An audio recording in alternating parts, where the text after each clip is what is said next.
Bonjour, bonsoir, bon après-midi. Bienvenue à la Semaine mondiale de l'allaitement 2025.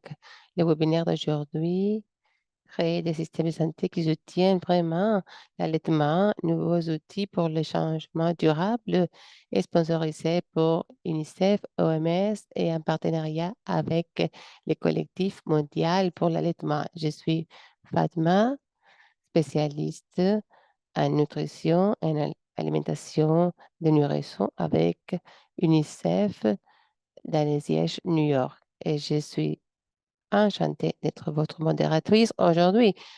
Merci de nous rejoindre aujourd'hui dans cette journée si importante. Avant de commencer, je voudrais vous rappeler quelques règles d'étiquette sur Zoom. Pour le webinaire d'aujourd'hui, nous offrons la traduction simultanée en arabe, anglais, français, espagnol et russe. Pour échanger les langues, cliquez sur le bouton Interprétation. Si à un moment donné, pendant le webinaire, vous ne pouvez entendre les orateurs, assurez-vous de connecter votre audio en sélectionnant l'icône des casques.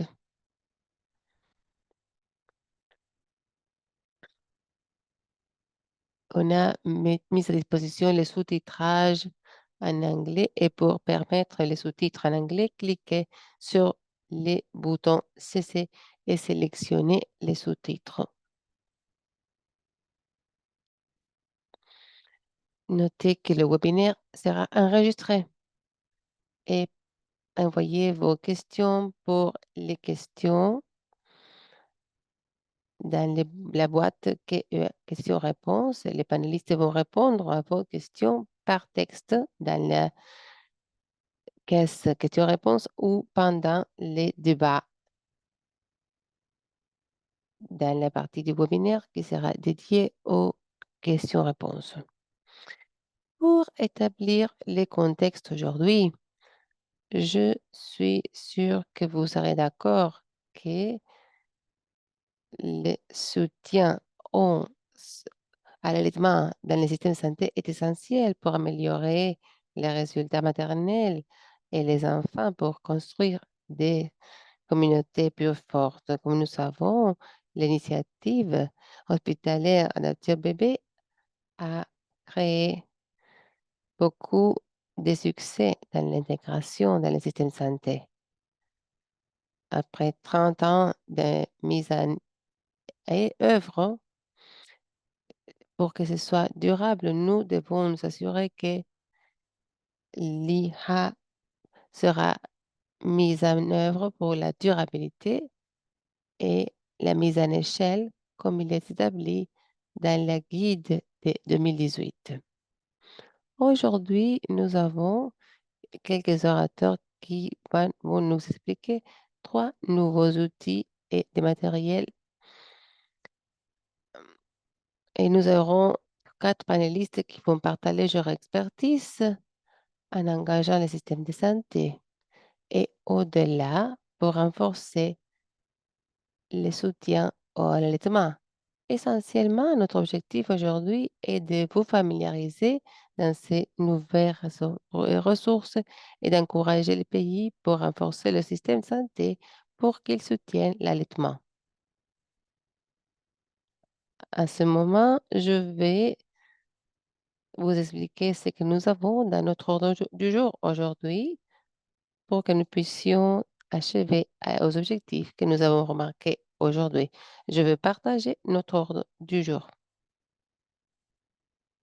Nous allons commencer avec les commentaires d'ouverture, suivis après de quelques vidéos qui comprennent les voix des mères avec leur expérience et ce que nous continuons à faire. Après, nous allons explorer trois nouveaux outils pour soutenir l'allaitement dans le système de santé. Un, nous allons parler de l'initiative hospitalière adaptée au bébé et le nouveau manuel de suivi. Après, nous allons expliquer la boîte à outils de communication et les textes médicaux pour les professionnels de santé. Après, aurons une table ronde avec des professionnels des Gambia, des Liban, des Royaume-Uni qui vont partager leurs expertises dans les systèmes de soins de santé intégrant des soutiens à l'allaitement. Après, nous aurons des questions-réponses et nous allons fermer avec un appel à l'action. Pour commencer, c'est un plaisir de présenter Dr. Luz Regel qui va nous présenter la Semaine mondiale de l'allaitement 2025. Dr. Luz est la directrice du département de nutrition et sécurité alimentaire à OMS. Elle est responsable du compte du travail avec le département pour prioriser l'évaluation des efforts pour assurer l'accès universel aux actions de nutrition et des alimentations en sécurité à travers le renforcement des systèmes de la santé et la construction de meilleurs systèmes de santé, reconnaissant l'indépendance de la santé des humains, des animaux et de l'entourage plus ample. Dr. Luz est épidémiologue avec 20 ans d'expérience dans le secteur public-privé et est aussi dans les secteurs intergouvernementaux sans voie des profits. Elle a fait des publications de politiques révisées par des pairs et elle a travaillé dans des différents corps des conseils internationaux de santé publique. Chers collègues, je vous présente Dr. Régil pour leur mois d'ouverture. Merci. C'est un plaisir de vous donner la bienvenue au nom de l'OMS à ce webinaire. Il est vraiment un plaisir d'être ici et je veux commencer par féliciter cette communauté qui soutient l'allaitement. Dans les dernières années, nous avons vu qu'il y a un progrès remarquable dans les indices d'allaitement exclusif. Et ceci est l'un des objectifs que nous avons presque réussi en 2025. Presque la moitié des enfants aujourd'hui sont allaités exclusivement pendant les premiers 6 mois de vie. C'est une victoire remarquable d'une communauté qui est engagée. Les collectifs, l'UNICEF et avec l'UNICEF. Et ce n'est pas une victoire mineure. Tout le travail a été mené. Non, nous savons que nous sommes ici pour arriver à plus loin. Nous savons que l'allaitement est le premier vaccin et la meilleure sauf de vie qui marque la différence entre la vie et la mort chez les enfants. Aujourd'hui, le sujet qui nous rassemble nous rappelle l'importance de donner aux femmes tout le soutien du système. Nous entendons des fois qu'il semble être une bataille où nous sommes seuls. Les femmes sont convaincues, mais elles n'ont pas le système de soutien pour faire un allaitement exclusif. Aujourd'hui, nous sommes rappelés que nous avons besoin de soutien, travail de soutien pour l'allaitement, non seulement comme une condition de politique qui vraiment embrasse l'allaitement comme quelque chose qui améliore le travail des femmes. Il faut avoir la communauté présente. Nous nous sommes rappelés que les hôpitaux ont la vertu et l'obligation d'assurer qu'on établisse l'allaitement, que les fournisseurs de la santé soient formés correctement pour s'assurer que les femmes soient formées correctement. Nous sommes rappelés que la communauté a un rôle pour s'assurer un allaitement en sécurité et en exclusivité. Et je veux m'arrêter ici parce que je sais que vous avez un webinaire plein d'informations, mais je voudrais vous rappeler, vous tous et toutes, que récemment, l'Assemblée mondiale de la santé vient d'approuver une extension du objectif global pour l'allaitement Maintenant, l'objectif est que dans les prochains 5 ans, et je pense que c'est possible, que nous puissions accroître 10 points de pourcentage l'indice d'allaitement exclusif pour arriver aux 60%. La quantité de vies qui vont être sauvées en augmentant ces chiffres est vraiment remarquable. Et la quantité de bénéfices en résultat de la santé euh, pour éviter la malnutrition et réduire les risques d'obésité chez les enfants et les mères est notable. Alors, l'allaitement est quelque chose qui est très simple, mais qui ne va pas se passer à moins que nous nous unissons et que nous continuons à soutenir ce sujet d'une manière holistique et systémique. Et je veux passer la parole à vous, Fatmata, et je espère que vous ayez un webinaire à grand succès. Merci, Dr. Agile, pour ces mots inspirants d'ouverture et pour avoir préparé la situation si parfaitement pour ce webinaire. Vos paroles nous rappellent pourquoi cette question est tellement essentielle pour les enfants et les mères à niveau mondial. Maintenant, nous allons entendre les voix des mères. La raison pour laquelle nous sommes ici, pour nous assurer que les mères aient le soutien dont elles ont besoin pour assurer les objectifs de l'allaitement pour les enfants. C'est meilleur de commencer la présentation en entendant les mères.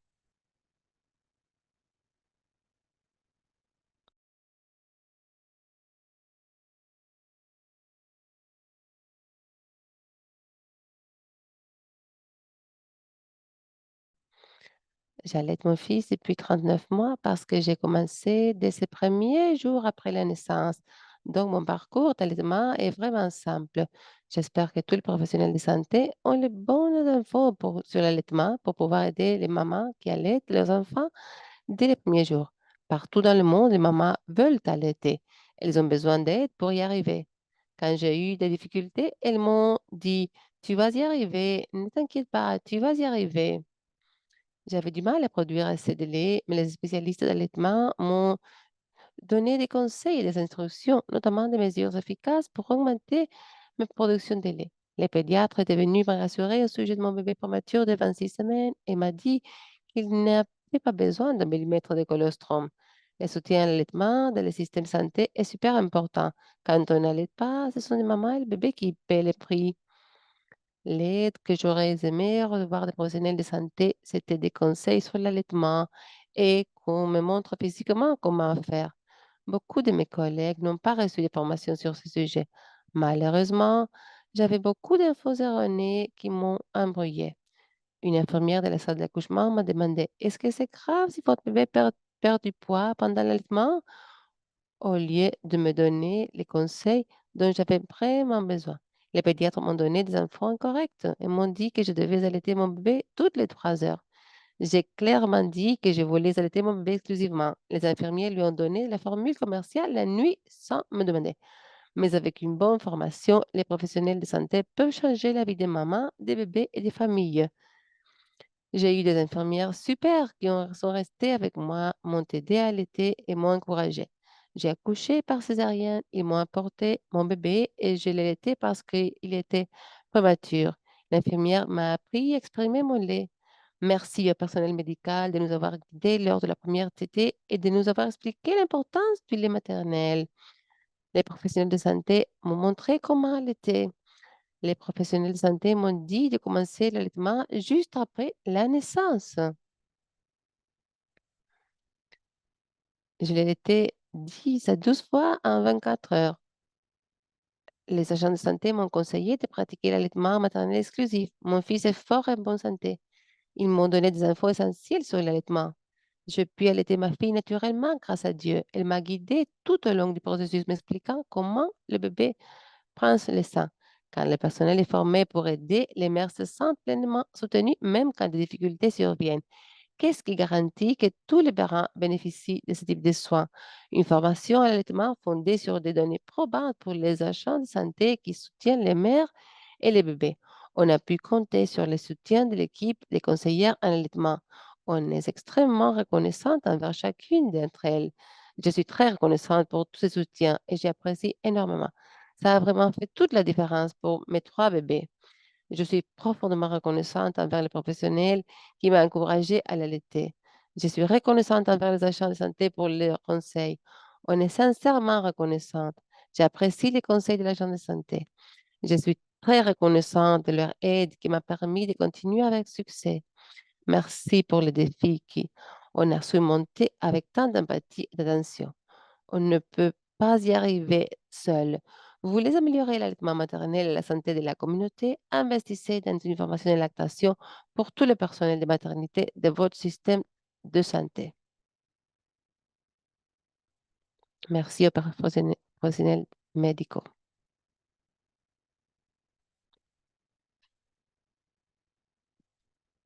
Wow, merveilleux.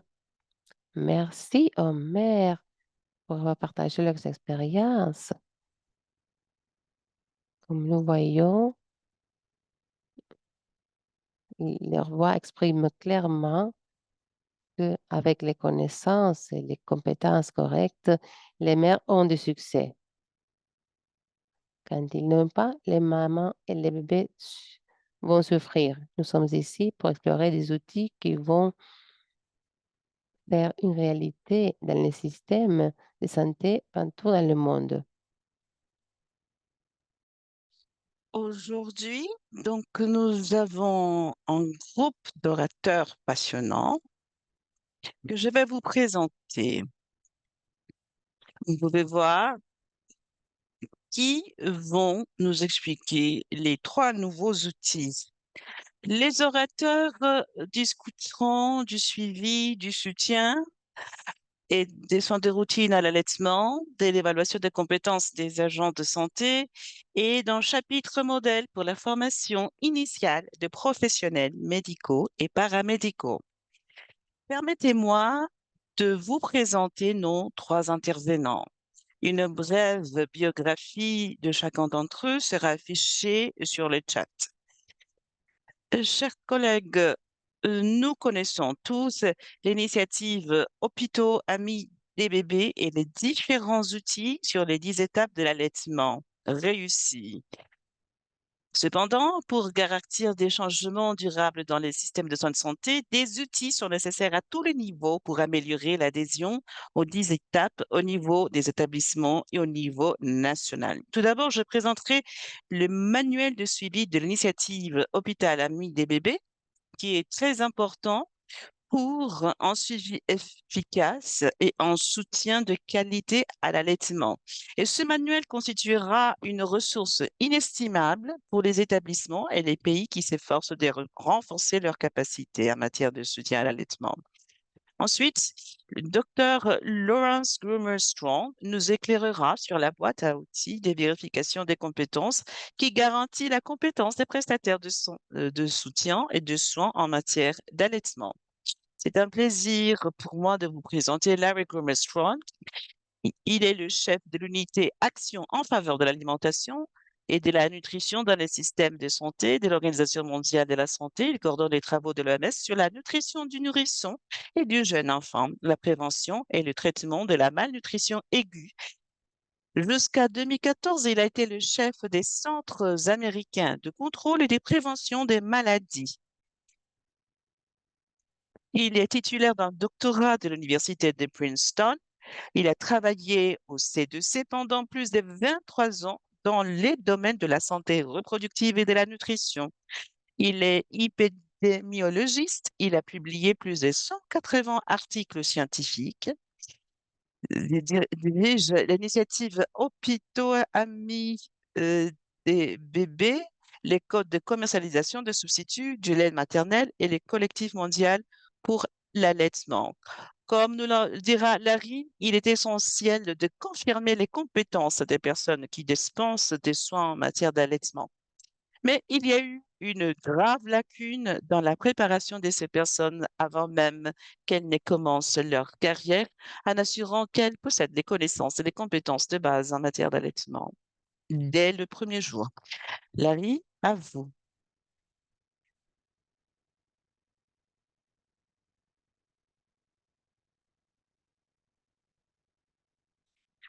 Bonjour à toutes et à tous. Merci de votre temps aujourd'hui.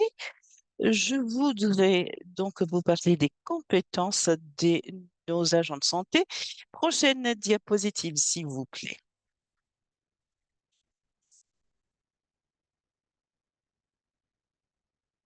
Donc, le contexte. Les collectifs Appel à l'action numéro 5 a établi des domaines pour améliorer notre soutien en ce qui concerne l'allaitement. Le numéro 5, numéro 7, ces appels à l'action se centrent sur l'accès à l'allaitement comme une politique intégrale des programmes et des politiques dans les établissements de santé. Cet appel se centre sur les habilités, les compétences nécessaires à l'allaitement et comment nous assurer le renforcement de ces compétences. Cela ne se limite pas à de messages que nous devons diffuser dans des documents. Il s'agit de donner des conseils de façon consistante. L'OMS a établi des lignes directives il y a quelques années en matière d'allaitement et de conseils d'allaitement. Donc, nous avons mis à jour ces concepts pour instaurer un nouveau paradigme. Ce nouveau guide va se centrer sur 6 points de contact critiques. Nous devons être en contact avec les mères dans la période de la grossesse, à l'hôpital, après la naissance, pour lui donner les soutiens dont elle a besoin pour l'aider à se préparer à l'allaitement et la soutenir dans cette période. Et ces lignes directrices mettent l'accent sur l'importance d'avoir une approche intégrale et continue pendant les soins prénataux, périnataux et après la naissance. Nous devons soutenir le soutien qui soit particulier à ce moment du processus, nous assurer qu'ils sont tous les soutiens nécessaires, toute la préparation pour l'allaitement.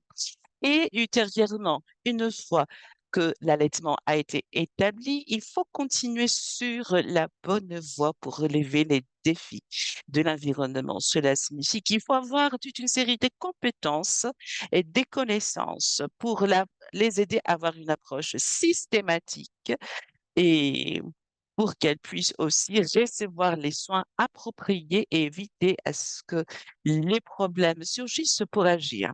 Donc, nous allons euh, voir les compétences de base qui nous assurent euh, donc l'acquisition de tout ce qu'il faut faire.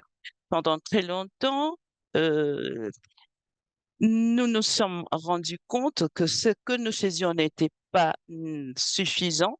Même le travail qui s'y faisait avec le personnel n'était pas suffisant. Et si nous n'avons pas une approche intégrale, la formation et les compétences ne seront pas transmises. Ayant reconnu ceci en 2018, nous avons publié les nouvelles lignes directrices sur l'initiative de l'hôpital Amis des bébés. C'est une initiative de l'UNICEF qui va au-delà d'une formation de 20 heures de cours. Parce que ce n'est pas tout simplement parce que vous assistez à un cours que vous allez avoir la compétence, les connaissances suffisantes pour donner du soutien à l'allaitement. Dans les établissements de santé, ils ont la responsabilité de vérifier à ce que le personnel puisse être équipé de façon appropriée.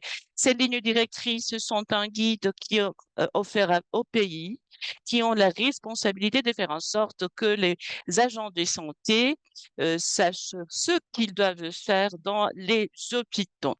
Ce n'est pas uniquement une question de formation des connaissances, mais aussi de vérifier sur le terrain que les bonnes pratiques ont été euh, mises en marche. Donc, dans ce contexte, l'OMS travaille aussi avec des partenaires extérieurs pour développer une boîte à outils de vérification des compétences. Pour vous expliquer en quoi cela consiste, il y a 10 étapes Et comment allons-nous évaluer ces 10 étapes? Donc, il y a des indicateurs de performance définis sur la façon de pouvoir mesurer ces étapes.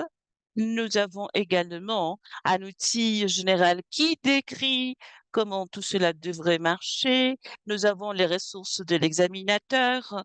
Nous avons ensemble des connaissances spécifiques. Nous avons des questions à choix multiples pour nous assurer que tout est en place, que les connaissances ont été acquises dans le travail qui est fait auprès des agents de santé. Et il y a aussi des outils d'observation qui permettent de faire le suivi de tout le processus. Donc, ceci a été lancé il y a 5 ans pendant le webinaire de la semaine de l'allaitement en 2020. Et maintenant, nous sommes dans les processus de finaliser l'outil de vérification des compétences pour l'allaitement. Nous allons donc aller au-delà pour aborder également les soins périnataux dans les 10 étapes pour les hôpitaux et les cliniques. Au cours des expériences que nous avons collectées ces 5 dernières années dans l'application de cette boîte à outils, nous avons mis l'accent sur les compétences pour que ces compétences soient plus faciles à comprendre et à gérer et pour continuer à nous centrer sur la question de la compétence. Et nous avons élargi également le nombre d'indicateurs de performance. Nous avons également des outils de différents types qui sont nécessaires pour les soins prénataux et après la naissance. Nous reconnaissons que il est probable que au début, les focus se soient mis sur les connaissances. Donc, nous avons élargi l'approche pour donc intégrer aussi d'autres outils de couverture qui sont mis à disposition. Et nous travaillons dans la finalisation des détails euh, et nous voulons aussi remercier le réseau de l'initiative et l'hôpital Ami des bébés du travail qui a été fait avec les experts autour du processus. Un grand merci à- à eux. Et donc, c'est grâce à l'expérience que nous avons eue dans la mise en place de l'initiative que nous avons pu enrichir toute la démarche. Alors, l'utilisation de la boîte de la trousse à outils peut être variée à des moments différents. Il faut vérifier que les agents de santé aient donc tout le matériel nécessaire. Et la trousse peut être utilisée dans une unité spécifique de façon régulière et pour fournir les soins nécessaires. Et ceux qui sont donc impliqués dans l'éducation, dans la formation, peuvent avoir des accréditations CME et d'autres SERP. Et donc, ces compétences pourraient cependant ne pas être suffisantes. C'est pourquoi il faut toujours avoir une approche d'amélioration continue et pour augmenter la qualité de soins. Et cet outil nous sert aussi aux individus pour faire une auto-évaluation, pour savoir s'ils ont bien donc assimilé tout ce qui a été dispensé dans la formation. Prochaine diapositive, s'il vous plaît. Merci beaucoup de votre attention. Merci, Larry, pour cette excellente présentation sur la vérification des compétences. Et maintenant, je voudrais vous présenter le manuel de surveillance de l'initiative de l'hôpital Ami de bébé. Donc, l'UNICEF et l'OMH ont lancé ces manuels. Ce manuel complète les guides de mise en œuvre qui a été lancé en 2018, qui met l'accent sur la gestion efficace des données et le suivi qui est fait à la mise en application des 10 étapes. Alors, le, le suivi, comme nous le savons, est nécessaire aussi bien dans les établissements de santé que dans tout ce qui est de la gestion externe. Le suivi devrait nous mener à la mise en place des actions correctives aussitôt que possible. Les 3 niveaux de suivi que sont inclus dans ces manuels, y compris le suivi interne, est muni de outils qui en facilitent la traçabilité. Et cela nous permet d'identifier des domaines d'amélioration, euh, d'avancement et de suivi. Nous avons aussi la partie de suivi externe qui se fait par des évaluateurs indépendants et ce que nous avons aussi en matière de la planification des actions correctives. Il s'agit ici d'aider les hôpitaux à s'adhérer aux 10 étapes pour un allaitement réussi. Et la pratique nationale devrait se centrer donc sur l'adaptation de ces 10 étapes afin de mettre en place toutes ces pratiques au niveau national.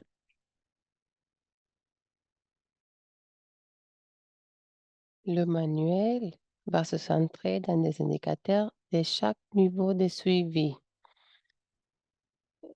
Il va comprendre aussi les options différentes des collections de données et des outils, y compris les forces et limitations que nous avons proposées dans les manuels. Il en propose des directrices et aussi des questionnaires. Comme vous savez, il y a des indicateurs pour les suivis qui se présentent dans les pratiques cliniques, qui sont des pas essentiels basés sur les pratiques cliniques. Essentiellement, les pas 13 et 10 qui sont liés mais les suivis périodiques liés à l'évaluation des données. Et l'utilisation du manuel va changer depuis ceux qui vont s'occuper du suivi interne, externe et les suivis nationaux. Alors, chers collègues, je vais vous présenter les 3 niveaux qui sont compris dans le manuel d'une manière très brève et concise pour que vous puissiez vous familiariser et utiliser ces options que nous vous offrons. Le suivi interne, en essence, est lié à l'amélioration de la qualité et le niveau de centre de santé. Ceci est mené par les gérants de santé. Le manuel va couvrir les options utilisées pour les suivis internes. Vous avez le suivi interne ou l'expertise de la mère et la source d'informations plus directes pour l'expertise de la mère dans les soins postnatals et aussi les enquêtes après la décharge, après que les services ont été fournis, sont clés pour pour les suivis internes.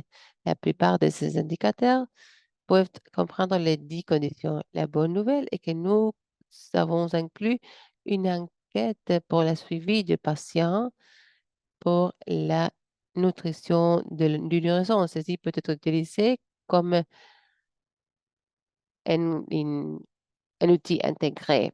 Nous avons des données administratives, des routines, des centres de santé utiliser le système HMI pour la collecte de données et pour la classification et prise de décision. Quelques indicateurs sont liés aux 10 conditions, par exemple, conseil anténatal, temps pour les services postnataux et beaucoup de ceux-ci ont été capturés, mais nous devons travailler pour les transformer dans des indicateurs significatifs. Nous avons aussi que Les centres de santé ont le rôle des rapports incorporés.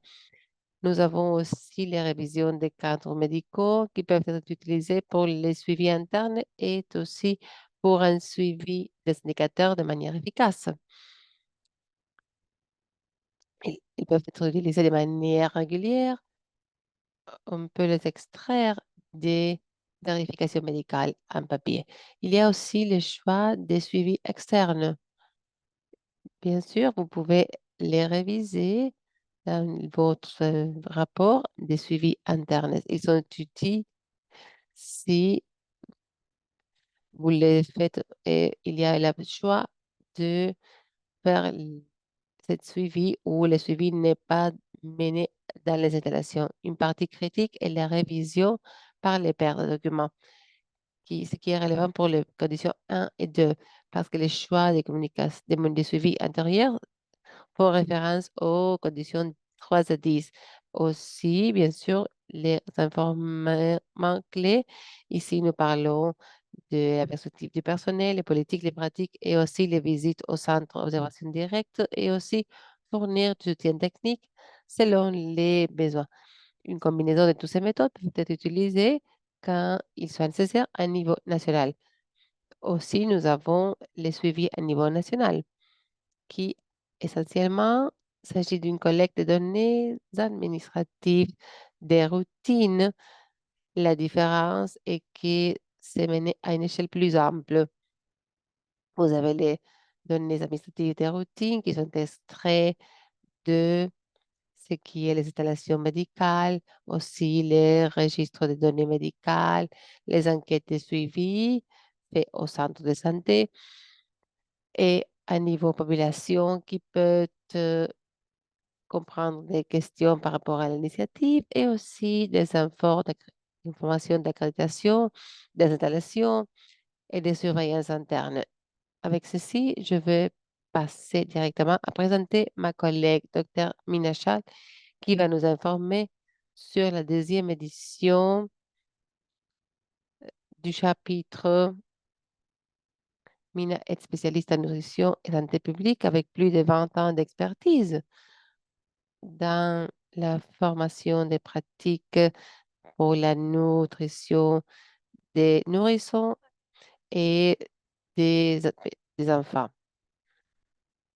Les consultants OMS, elle a soutenu les guides mondiaux et elle est autrice des guides techniques. Elle a eu un rôle essentiel dans la guide pour les professionnels de santé, dans la stimulation de la collaboration basée dans l'équité et transsectorielle. Elle a travaillé dans Sauver les enfants à Myanmar et comme partie du Centre international des examinateurs des consultations à l'allaitement dans le cadre de politiques. Elle est conseillère qualifiée. Merci. Merci. Prochaine diapositive, s'il vous plaît.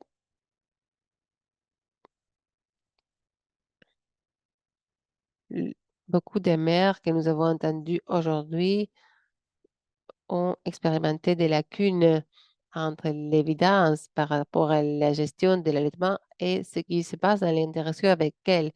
Plein de fournisseurs de santé manquent de confiance par rapport à l'allaitement parce qu'ils ont reçu de la formation minimale dans les programmes de service pour aborder ce défi. Le chapitre a été lancé pour promouvoir l'intégration de la formation clinique dans l'allaitement. À un autre de fournir de l'aide aux professionnels, c'est une référence où vous pouvez trouver les recommandations de l'OMS résumées et appliquées d'une manière succincte dans un seul volume. Il est essentiel que nous fournissions des connaissances pour que les professionnels de santé puissent fournir des soins de qualité et des connaissances qu'ils puissent informer les critères cliniques. Depuis que le modèle a été lancé en 2009 à l'OMS, des guides ont été actualisés pour l'allaitement pour aider aux professionnels de santé afin de soutenir l'allaitement dans différents contextes, y compris les soins anténatales et postnatales, aux unités de soins intensifs et aussi dans les soins de routine et dans les programmes de traitement dans la nutrition. Il y a 8 sections dans la deuxième édition qui a été réorganisée pour de- refléter les soutiens de routine qui comprend les dernières recommandations de l'OMS. Elle contient des messages clés pour chaque section qui souligne les idées importantes qui aident aux professionnels pour les mettre en place dans les pratiques avec les mères et les nourrissons.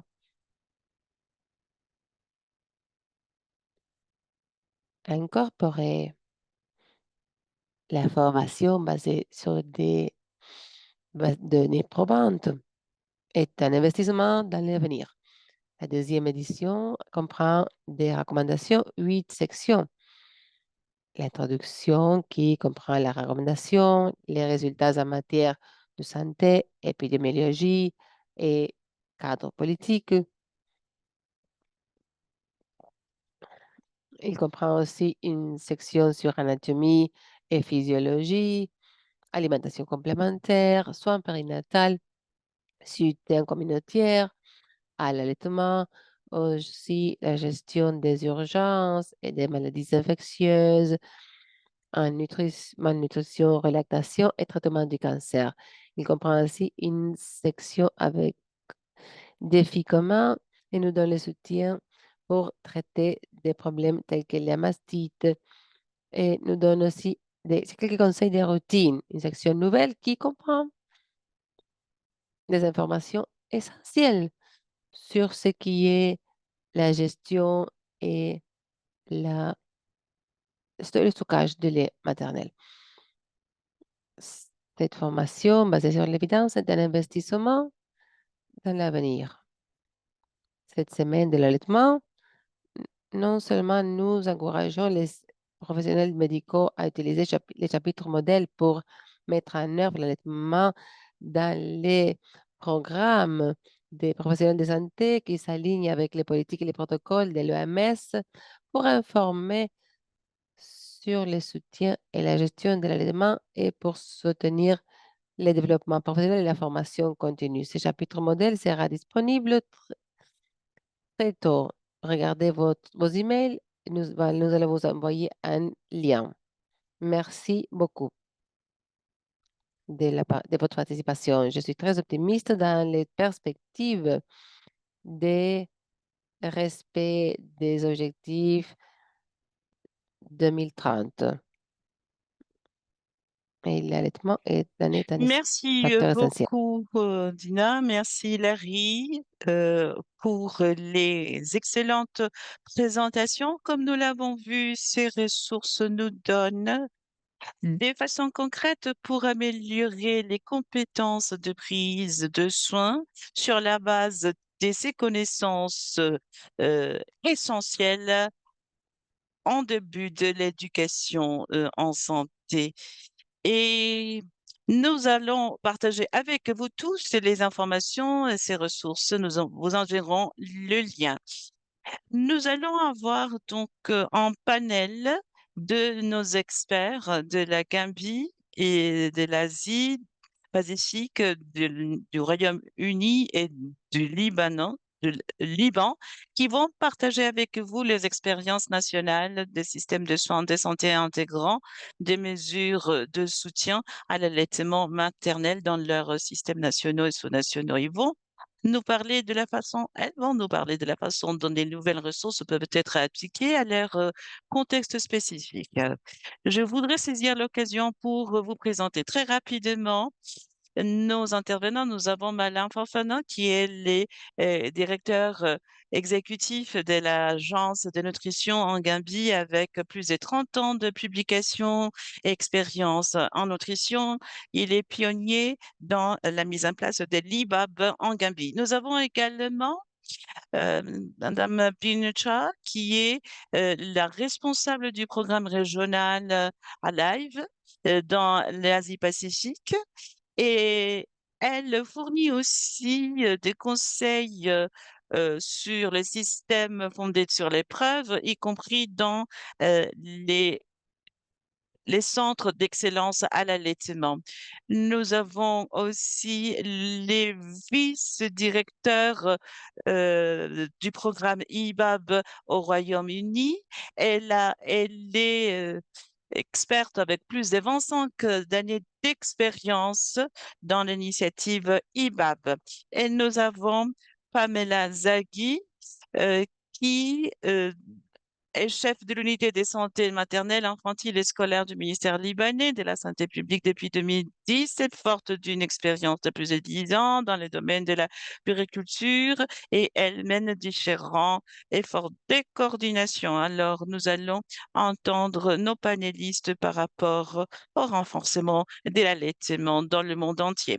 Je vais commencer avec l'Asie de l'Est et mon collègue Madame Bincha, je sais que vous avez intégré les conseils d'allaitement dans les normes de qualité nationales. Madame Sherp, s'il vous plaît, partagez avec nous ce que le Vietnam fait par rapport à ces normes de qualité et quelles ont été les leçons apprises dans le processus pour que les autres pays puissent aussi s'inspirer.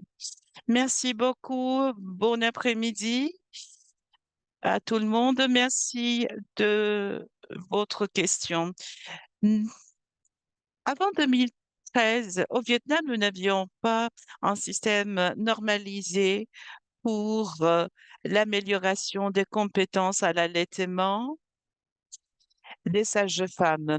Nous avons reconnu cette lacune et le ministère de la Santé a développé les normes de qualité pour les hôpitaux nationaux qui a été lancé initialement en 2013 avec le soutien technique et avec le soutien aussi des experts internationaux. Ces normes comprennent 83 indicateurs dans différents domaines par exemple, les soins euh, euh, dispensés aux patients, euh, les hôpitaux nationaux et publics et privés. Et nous avons différents niveaux de mise en place, de niveau 1 à niveau 5 par rapport au minimum acceptable. Merci beaucoup, ou grâce plutôt à cette opportunité euh, nous avons pu intégrer les euh,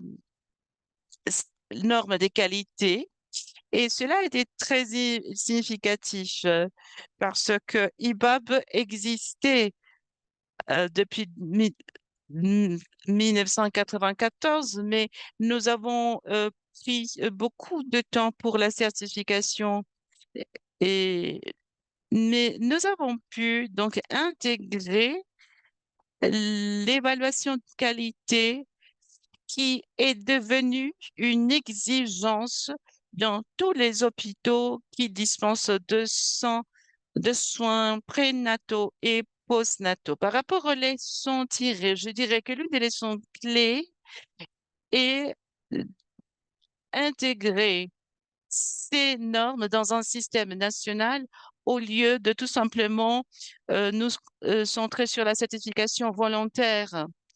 Et l'utilisation de ces normes de qualité a été très efficace, non seulement pour ce qui est de la conformité, mais aussi pour ce qui est de l'amélioration de nos soins et des scores que nous avons maintenant dans les pratiques. Donc, nous sommes en ligne sur les euh, systèmes nationaux. Nous avons donc fait preuve des améliorations continues et qui s'étendent sur le temps. Merci beaucoup. Je vais passer maintenant à notre intervenant du Royaume-Uni. Je sais que vous avez une culture très forte d'allaitement. Comment avez-vous donc réussi à intégrer les soutiens à l'allaitement dans vos systèmes de prise de soins nationaux? Merci beaucoup. Bon, je pense qu'au Royaume-Uni, nous avons donc notre initiative IBAB qui a été mise en place au cours des 30 dernières années. Donc, nous avons une longue tradition et c'est un programme qui marche très bien, qui est très respecté et nous nous sommes centrés sur l'engagement du gouvernement de nos 4 nations.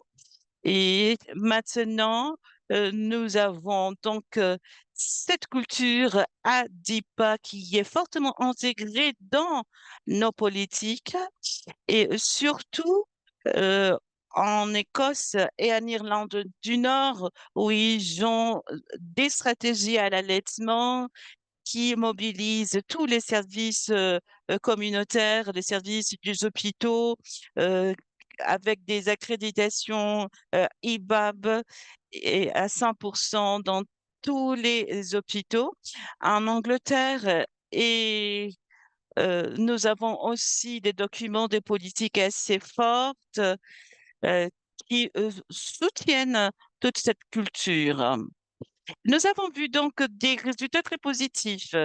Par exemple, nous avons une enquête d'allaitement euh, qui a donc eu une interruption en 2010, mais ensuite nous avons eu une autre qui a été mise en place. En Écosse aussi, ils ont une enquête en 2017.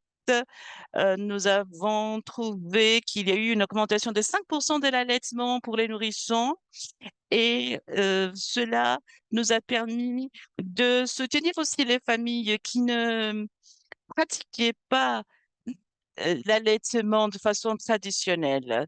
Je pense que l'une des leçons clés a été la possibilité de faire le suivi des 10 étapes, des 10 pas en 2012 avec la perspective de l'enfant au cœur de notre démarche. Nous avons considéré aussi toutes les preuves que nous avons collectées en ce qui concerne euh, la réponse à l'allaitement et des normes aussi que nous avons créées à cet égard.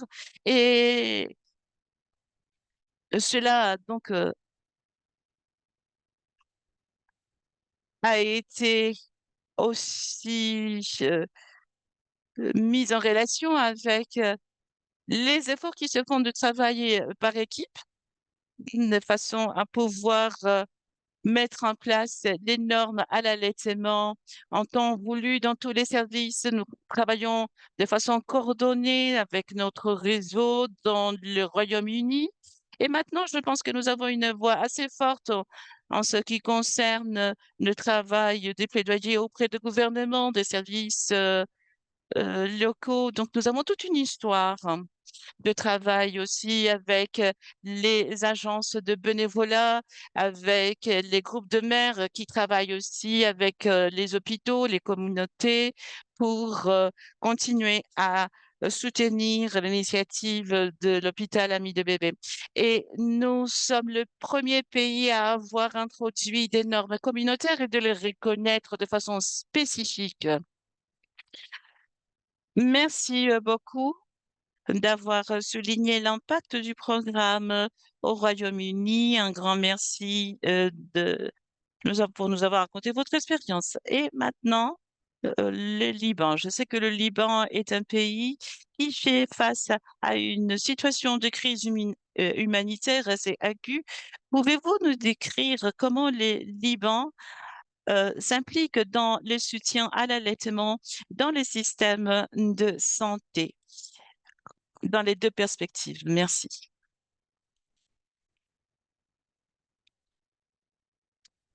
Est-ce que vous êtes là? Oui, pardon, j'avais oublié d'allumer le micro. Bonjour. Oui, je vous disais qu'au Liban, L'intégration de soutien à l'allaitement dans les systèmes de santé a été fait à travers le niveau de coordination et d'intégration aussi des soins. Et au niveau du système, nous avons institutionnalisé la protection à l'allaitement et la promotion de l'allaitement.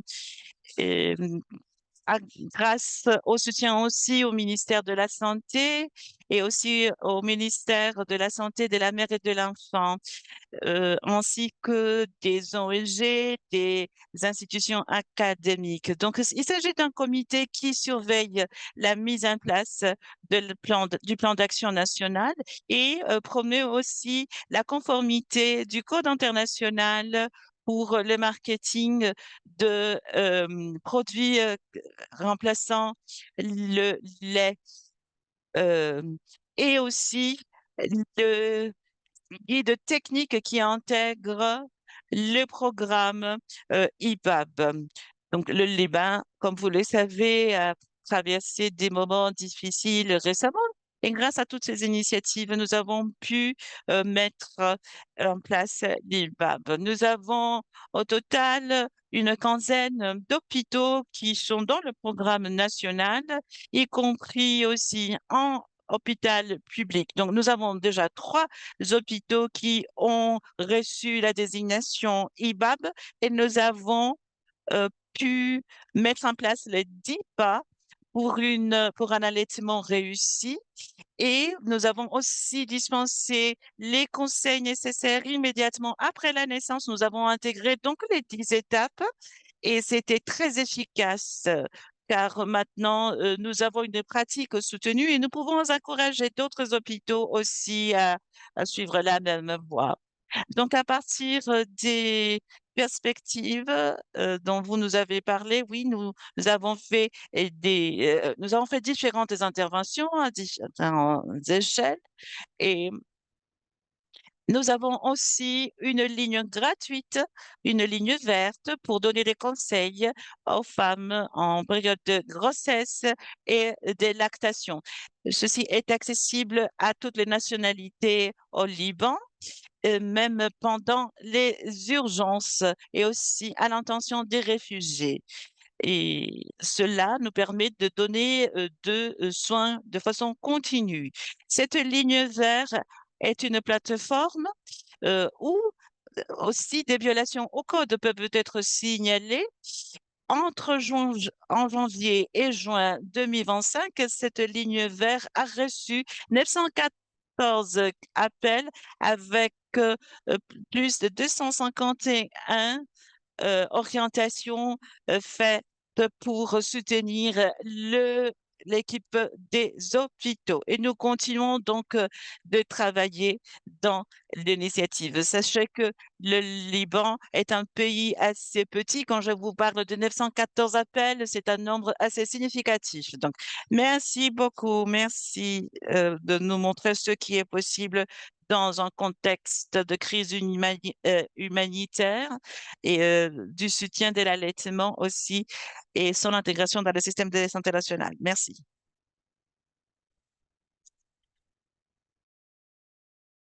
Depuis la Gambie, vous avez mis en place l'initiative dans les installations de santé depuis 1992.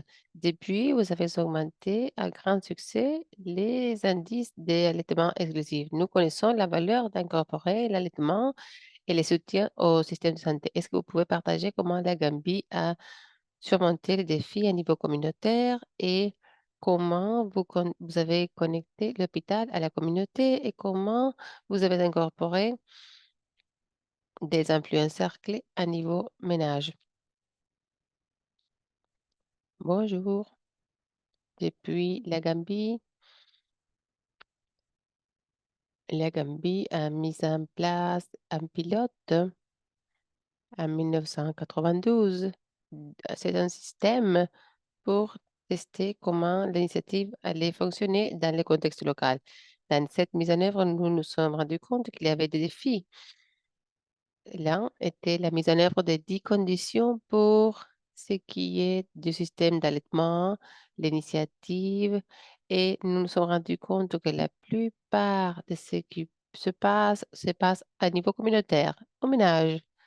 Et quand les femmes quittent l'hôpital, elles reviennent à l'hôpital. Elles restent à l'hôpital quelques heures seulement.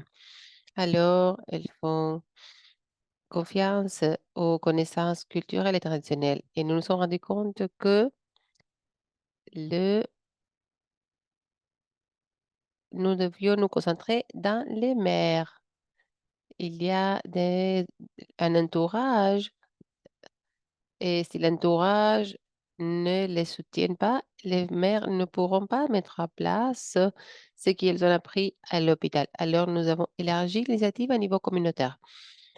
Nous avons demandé aux communautés d'identifier des groupes de soutien, groupes de 5 femmes et 3 hommes, y compris les travailleurs de la santé, et seront formés comme des conseillers et d'agents de changement dans la communauté. Alors, nous avons permis que la communauté réalise quelques visites individuelles et des groupes. Nous avons fait des jeux de rôle et des formations pour l'allaitement. Et nous avons élargi la formation en santé au-delà de ce qui est né de la communication, parce que nous savons que afin d'influencer les comportements, il faut aller au-delà de la communication. Nous avons besoin d'élargir la formation pour inclure la société qui puisse nous aider dans les initiatives. Alors, nous nous sommes élargis dans notre communication pour informer et pour former et pour inclure et encourager les gens pour que vraiment elles puissent promouvoir ce type de changement de comportement. Dans la communauté, les réseaux IPS sont clés pour créer de l'impact dans les comportements des femmes.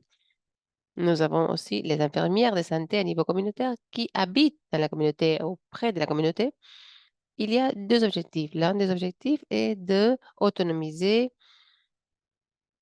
les réseaux interpersonnels chez les communautés pour qu'ils puissent mener leur travail et pour qu'ils agissent comme point de focal. Une fois que la femme quitte l'hôpital, elle revient à sa communauté. Alors, on va donner des conseils à la communauté.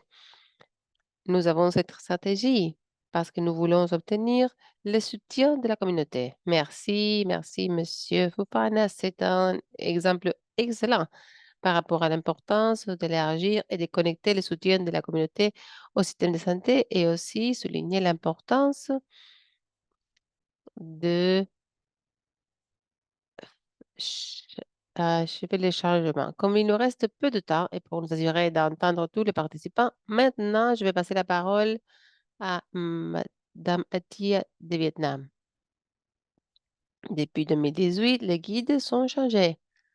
Depuis l'accréditation de l'initiative à l'institutionnalisation complète dans ce qui est né des soins. Est-ce que vous pouvez partager ce que vous faites en Asie de l'Est et Pacifique pour encourager et reconnaître les hôpitaux qui ont créé les 10 conditions à succès pour obtenir l'allaitement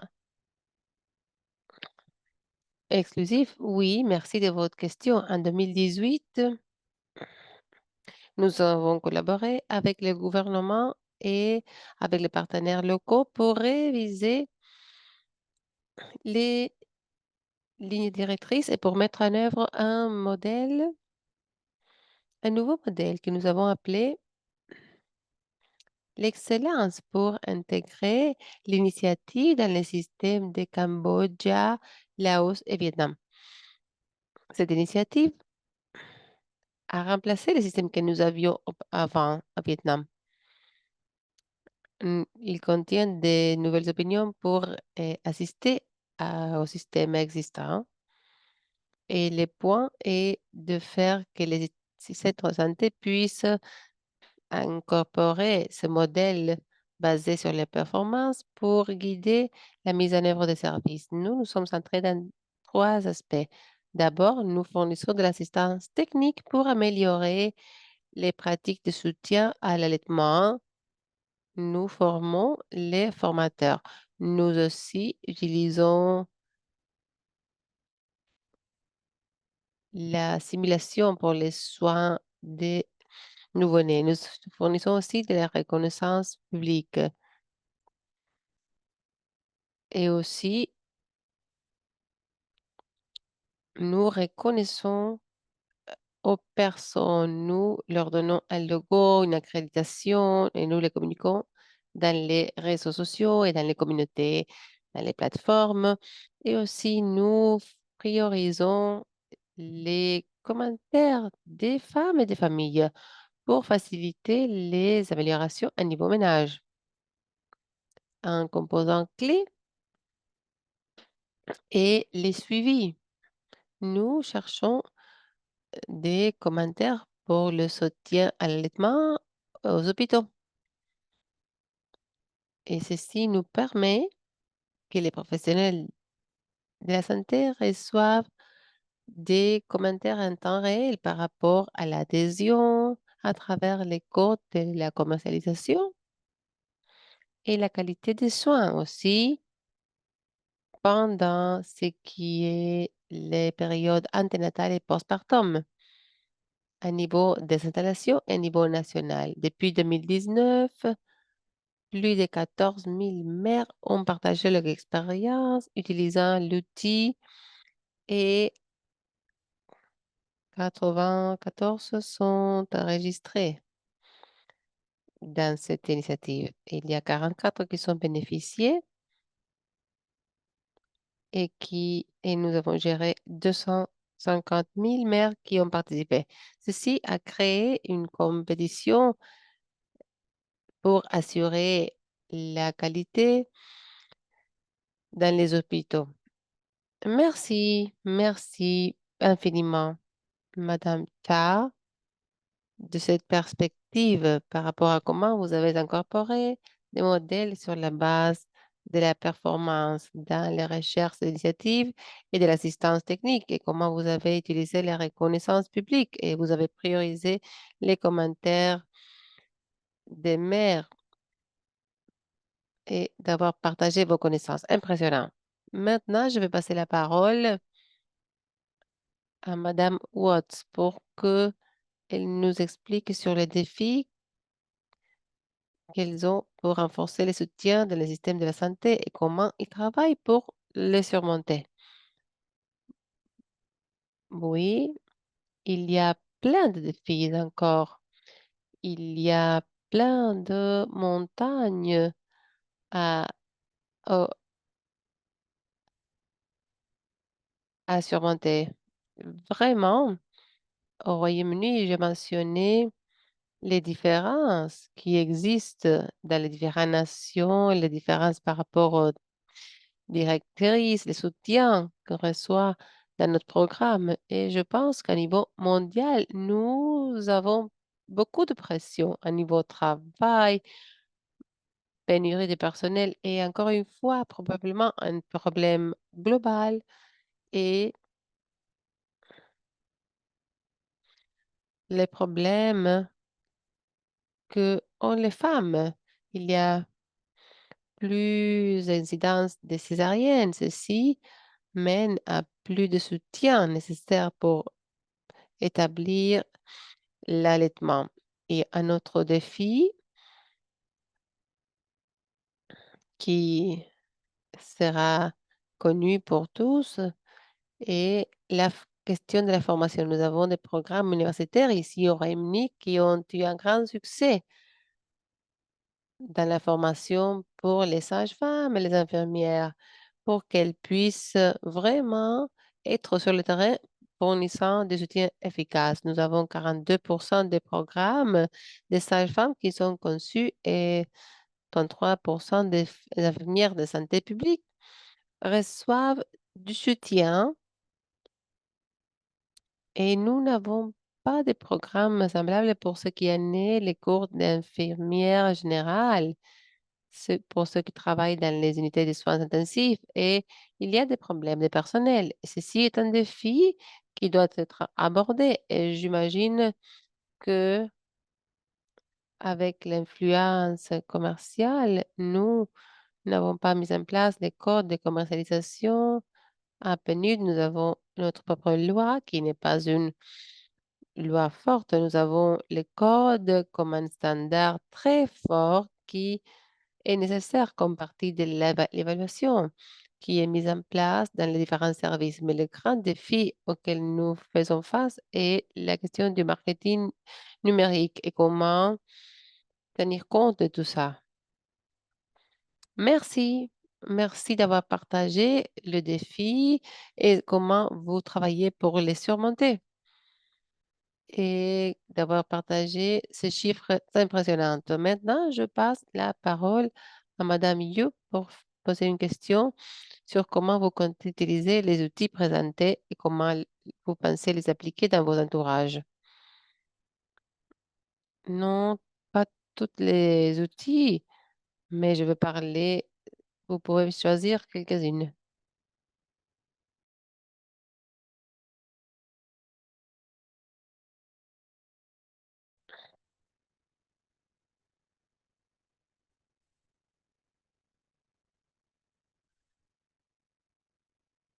Est-ce que nous avons perdu Madame Sib? Bon, pendant que nous attendons qu'elle se connecte de nouveau, je vais passer la parole à Monsieur Ofona.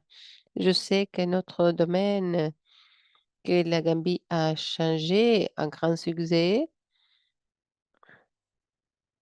est lié aux licences maternelles.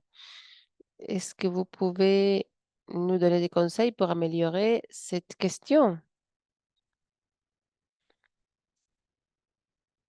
Merci. Les congés maternels a été un défi au début parce que quand l'idée est survenue de 6 mois pour l'allaitement, nous nous sommes rendus compte que c'était un défi, la question des 6 semaines. Alors, nous avons étudié des politiques et des guides institutionnels. Nous avons mis dans les politiques nationales l'allaitement et dans les politiques de santé, dans plusieurs politiques, pour fournir des bases afin de divulguer la culture de l'allaitement dans notre pays.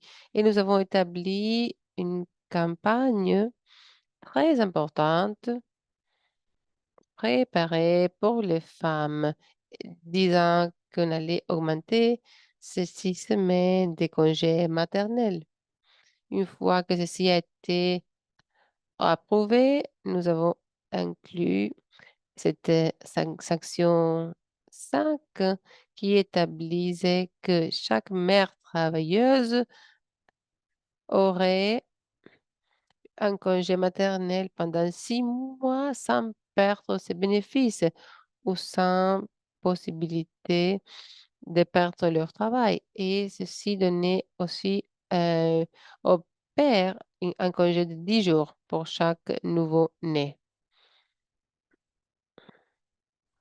Ceci est fait parce que nous avons notre Conseil national qui s'adresse à cette question, l'Assemblée nationale aussi, et toutes ces institutions sont bien informées, éduquées. Et donc, conseil aux autres pays est le suivant. Si vous voulez parvenir à ces résultats, tout d'abord, vous devez intégrer cette approche de soutien à la maternité, à l'allaitement dans tous les cadres de politique nationaux. Vous devez lancer une campagne de sensibilisation très forte. Merci beaucoup. Merci Fofana de vos commentaires. Je peux voir que nous avons le Liban qui est de retour. Est-ce que vous pouvez prendre la parole maintenant, Pamela Zgib? Oui, oui, j'avais des problèmes de connexion, je m'excuse. Alors, très bien. Comment envisagez-vous l'application donc de ces dispositifs dans votre pays. Au Liban, l'un des outils qui est particulièrement euh, important est la trousse d'outils pour la vérification des compétences. Et cet outil nous permet donc de soutenir le travail fait auprès des agents de santé au niveau des institutions de la communauté. Grâce à cet outil, nous avons pu aussi travailler en ligne sur le directive de l'UNICEF et ce paquet est conçu pour renforcer le soutien à l'initiative IBAB et aussi renforcer les compétences de nos agents de santé et du personnel médical. Nous avons également des pratiques, des conseils fondés sur les preuves dans tous les pays. Et nous avons une utilisation donc de ces trousses à outils de compétences. Ensemble, ces deux approches vont nous améliorer à vont nous aider à améliorer donc le conseil à l'allaitement auprès de communautés et auprès aussi des institutions, des établissements de santé. Merci beaucoup d'avoir soulevé la façon dont vous avez pu travailler avec ces euh, outils. Je tiens donc à remercier les panélistes de nous avoir partagé toutes ces informations, car vos expériences contribuent à l'échange des connaissances. Alors maintenant, je regarde un peu le temps et je voudrais passer aux questions de la part du public, hein, aux panélistes. Mais nous allons tout d'abord vous demander d'allumer vos caméras pour que vous puissiez répondre aux questions. J'ai une question ici, peut-être je peux la poser à Claire. Euh, c'est une question sur l'ampleur du suivi numérique. Et la question,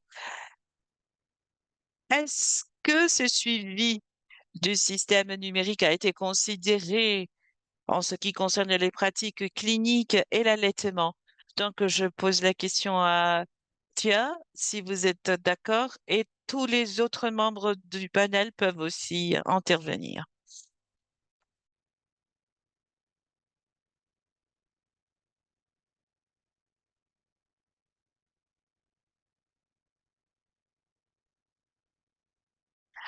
Est-ce que vous m'entendez, Tia? Oui?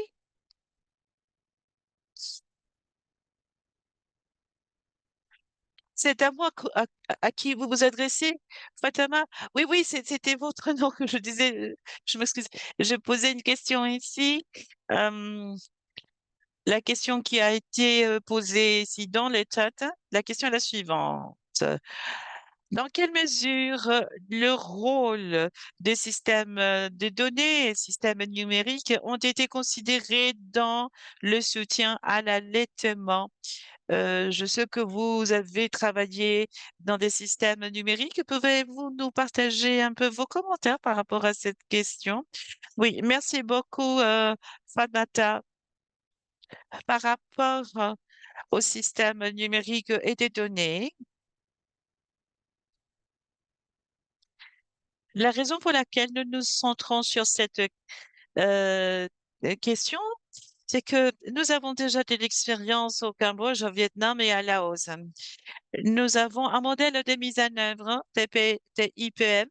C'est un modèle indépendant qui recueille des informations indépendantes à partir des mers et nous l'avons mise en place pour faire le suivi de l'expérience postnatale.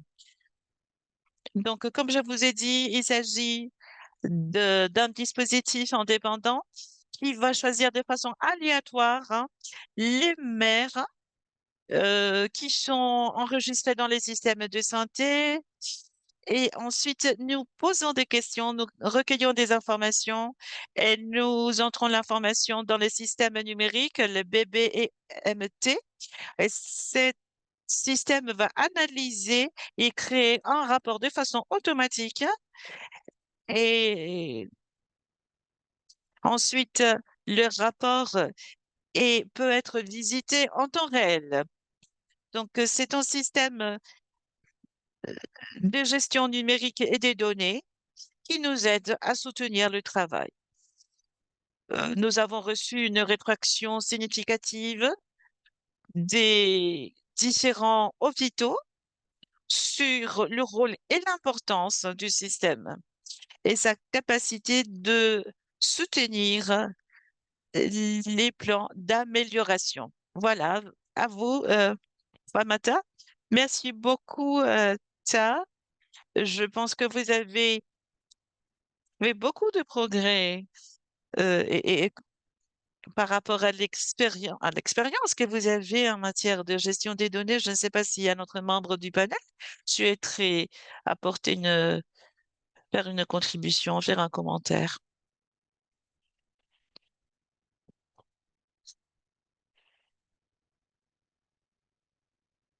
Je pourrais poser peut-être cette question à Anne.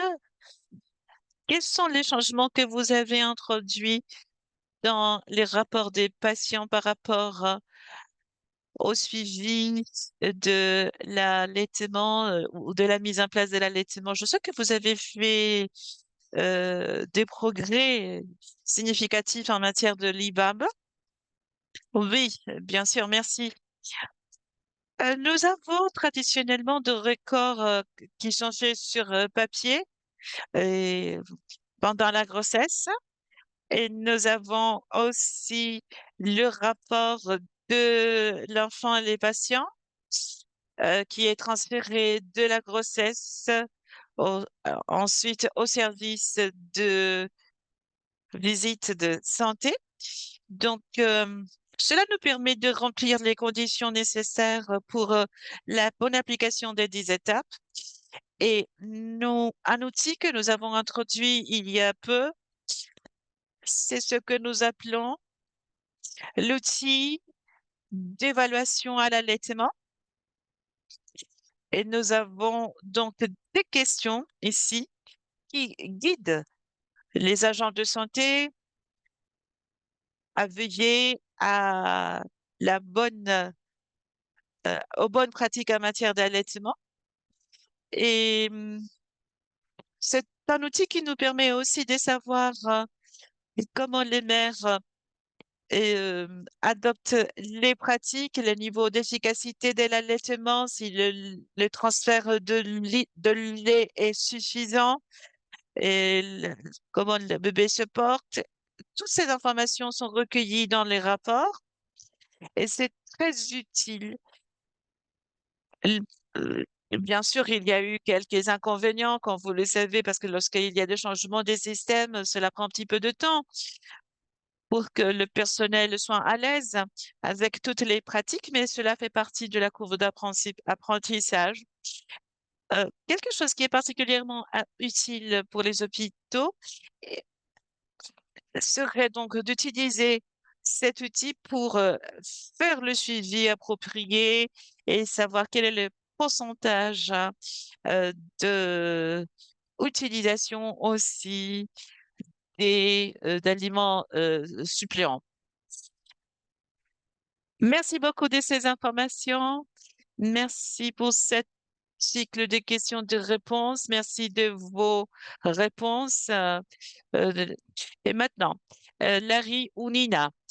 Une question pour Larry, une autre question pour Nina par rapport à comment les systèmes assurent les transferts des connaissances et des compétences sur les temps auprès de sages-femmes, des infirmières, des médecins. Vous pouvez répondre dans n'importe quel ordre. Oui, merci beaucoup. Je voudrais partager avec vous l'importance de bien équiper avec des connaissances suffisantes les sages-femmes, les infirmières et les médecins pour un allaitement réussi. Et cela va dépendre de la façon dont les systèmes euh, de formation, les systèmes d'accréditation qui sont en place. Si vous avez un système d'accréditation assez fort en matière de soins de santé, vous allez avoir une description de toutes les compétences nécessaires pour les agents de santé afin qu'ils puissent bien jouer leur rôle. Cela passe évidemment par des compétences à l'allaitement, aussi les bonnes pratiques auprès de sages-femmes, des pédiatres, des agents de santé et le collège aussi des pédiatres, des infirmières et des sages-femmes pourrait aussi inclure des exigences pour la formation continue et pour la vérification des compétences. Les professionnels doivent compléter un certain nombre d'heures de formation continue. Et dans beaucoup de pays, i- il est une exigence de faire des cours de mise à jour. Donc, je pense que cela devrait se faire aussi en ce qui concerne les compétences euh, nécessaires pour les orientations en matière d'allaitement. Merci beaucoup, Nina. Larry, je sais que nous n'avons pas beaucoup de temps, donc très rapidement, nos pays ont parfois du mal en ce qui concerne la formation, parce que peut-être on commence la formation, on fait les formations euh, en présentiel et il y a donc toute une série de formalités qui doivent être respectées si nous voulons changer aussi de paradigme. Nous devons aussi penser à l'éducation secondaire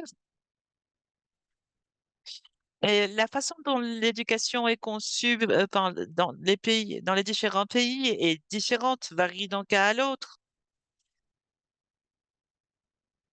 Il y a des formations qui se centrent sur les moniteurs, sur l'approche des pairs. Donc, nous avons encore du pain sur la planche. Merci beaucoup. Merci Larry. Merci à tous les panélistes. Merci à vous tous de vos éclaircissements. Et avant de partir, nous voudrions remercier tous les membres de l'équipe de travail qui a qui a rendu possible notre réunion d'aujourd'hui. Un grand merci. Et je voudrais également vous rappeler qu'il y a trois actions clés que nous pouvons prendre pour transformer le système de prise de santé en ce qui concerne l'allaitement, les mères et les bébés. Premièrement, nous devons renforcer la redevabilité des systèmes de santé. Que pouvons-nous faire? Nous devons construire des systèmes de suivi solides pour que toutes les parties prenantes puissent donc s'exercer à l'allaitement réussi, euh, qui devrait commencer, des pratiques qui devraient commencer 2 ans avant, pendant la grossesse et 2 ans après la naissance. En deuxième lieu, nous devons veiller aux compétences dispensées au personnel de santé. Nous devons nous assurer qu'ils aient les compétences nécessaires pour fournir des conseils à l'allaitement réussi et aussi l'outil de vérification des compétences et les chapitres modèles que nous avons explorés aujourd'hui peuvent nous aider à concrétiser cette réalité pour les mères. Et en troisième lieu, nous devons avoir du financement ciblé. C'est très important. Nous devons continuer à soutenir le financement auprès du système de santé, du personnel, parce que si nous n'avons pas l'investissement nécessaire, même les outils ayant les meilleures des intentions ne réussiront pas. Donc, un grand merci de votre attention et je vous souhaite une très bonne continuation de journée. Passez une très belle journée. Merci. Au revoir. Merci. Au revoir. Merci à tous et à toutes. Merci.